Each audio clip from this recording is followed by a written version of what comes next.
Hi, so my name is Angel, and today we're going to be talking about the chakra points, the benefits of moving them more into an ethericness and out of the human control, fears and insecurities, so that you can create a life with more joy, more peace, more prosperity, more vitality, and great health and well-being. So there are 8 chakras. The first chakra is by the tailbone, and that's when it's, you could see there are different colors. It's kind of the colors of the rainbow is how the chakras have their own meaning. And the first one is by the tailbone, relates to, in the human form, karma or life lessons or experiences that you're currently going through in order to learn what's going on in your life. The second chakra is by the pelvic area, and that relates to creativity, to money, how you express yourself in relationship with yourself and with others. The third chakra is by the solar plexus, and that relates to your confidence, how you feel about taking yourself out into the world.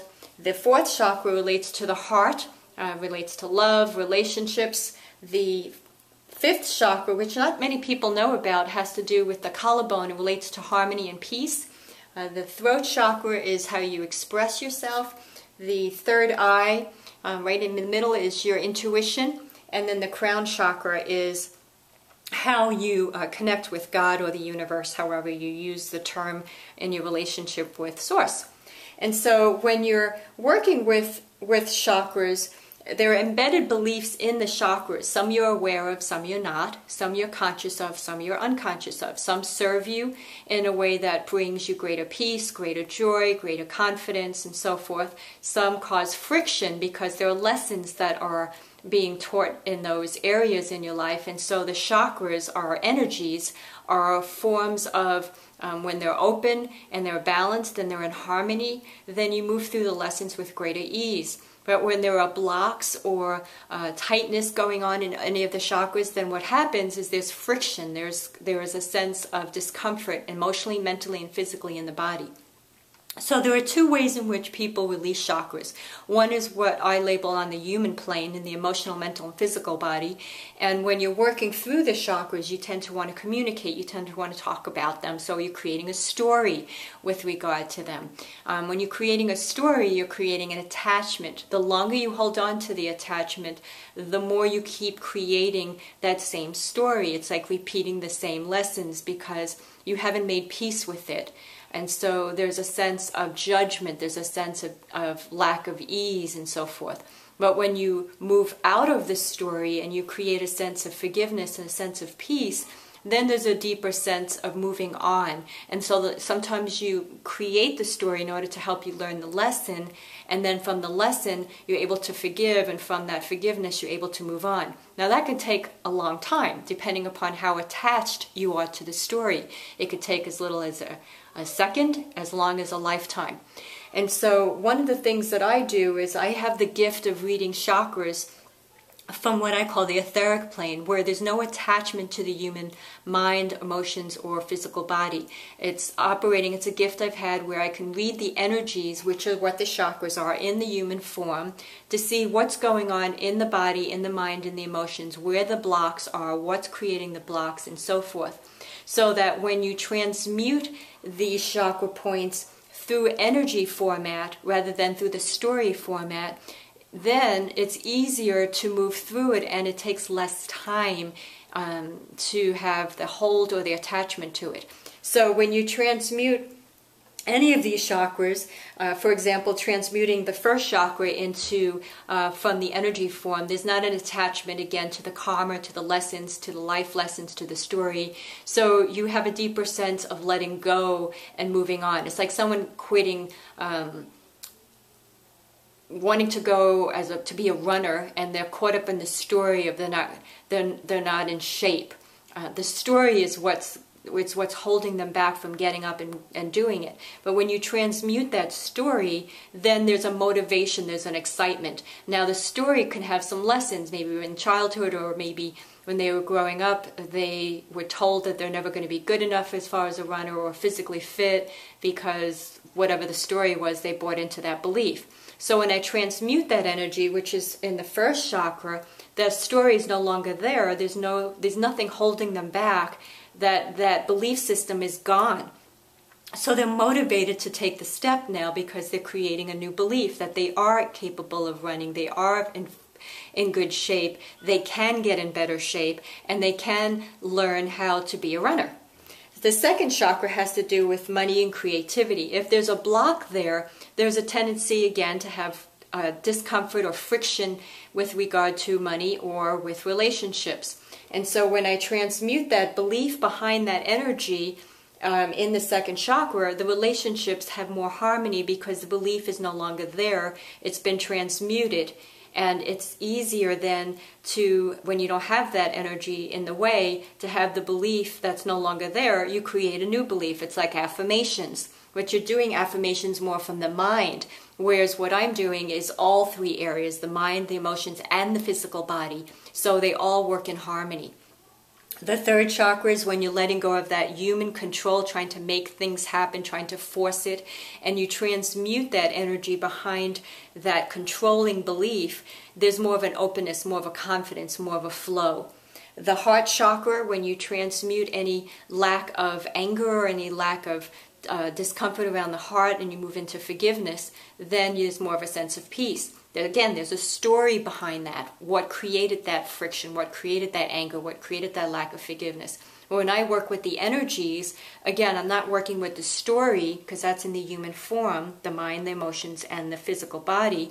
What I'm working with is just the energy behind the story. And so when you transmute it, that's like, again, breaking a record. There's nothing there anymore. It's gone. It's like deleting a computer file. It's not there anymore. So the feeling, the memory may be there, but the emotional attachment to it is no longer there. And so the mind makes a choice as to whether to let go of that mental belief and move on, or to hold on and recreate it again.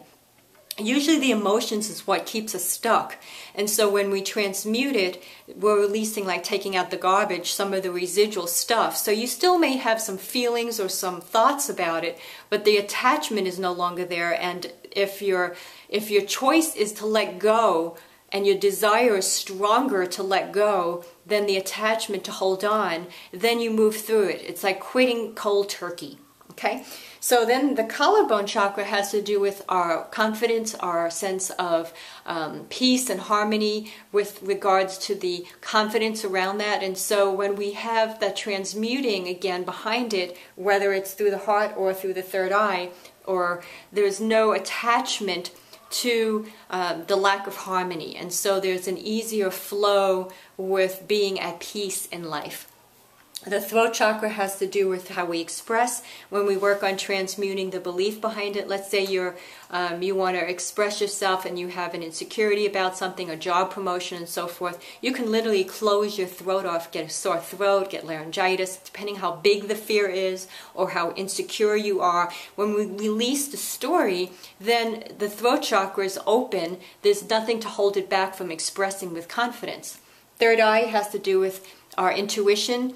When we're stuck in the human form, there's more fears, there's more insecurities. It's like you're confused. It's like there's a lack of clarity. But when we open that up through transmuting the energy, then the story is no longer there. There's a sense of connection with your spirit running your life rather than your human control or fears or insecurities running your life. And finally, the crown chakra has to do with your connection to God. And so when you're connecting to spirit, to God, or again, whatever the word is that you use, source, there's a sense of flow in life. There's a sense of ease, almost like you're being on a vacation. There's no attachment and so forth.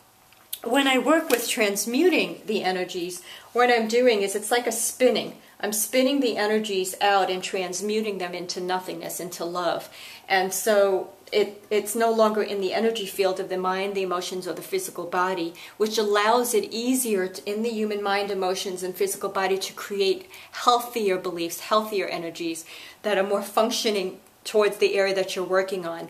And that's part of what I do. I work with bringing in a healthier belief system, healthier ways of looking at the mind, the emotions, and the physical body behind that particular belief system in that particular chakra, because each chakra has its own meaning.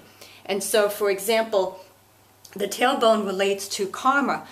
So if there's a block there and we release it, it's going to have a domino effect on all the other chakras, and there's going to be more of an openness in the heart, more of a confidence, more of your connection, more of a lack of peace and harmony and expression and so forth. If it relates to the second chakra and you're having challenges with relationships or with money, and we release and transmute that energy, there's more of an openness with flowing in life, like creating as an artist or creating as an inventor. Your relationships won't be as conditional because there won't be those beliefs that you have projected in your mind that they're behaving a certain way based on a belief system that you have. So there's more of an unconditionalism around it, more of being in the moment with the relationship rather than in the past based on what you were taught. And each one of these, again, work in different ways. The third chakra is your confidence. Again, the heart chakra is how you express love and so forth. And so when I work with people, I have the gift of reading those chakras and seeing where those blocks are, and then relating it to whether it relates to work, whether it relates to relationships, whether it relates to yourself and how you interact with the world. By transmuting those energies, you can immediately start to convert into new ways. You still have to do the work. You still have to have the tenacity to shift your belief system and create new ways of looking at it. It's a lot easier because the mind, the emotions, and the physical body no longer has those attachments to those dysfunctional beliefs. Does that make sense? So to learn more, please go to Heart of Motivation, HEART of motivation.webs.com. I also have products that I produce that can be supplementary products, Living Life as You Always Dreamed, Chakra Frequency CD, Consciousness Raising and Opening the Heart CD, and a CD on reducing stress. I am certified as a hypnotist, and so these are a lot of wonderful products, some testimonials, and so forth. Look forward to hopefully hearing from you. I hope you enjoyed this, and thank you. Bye-bye.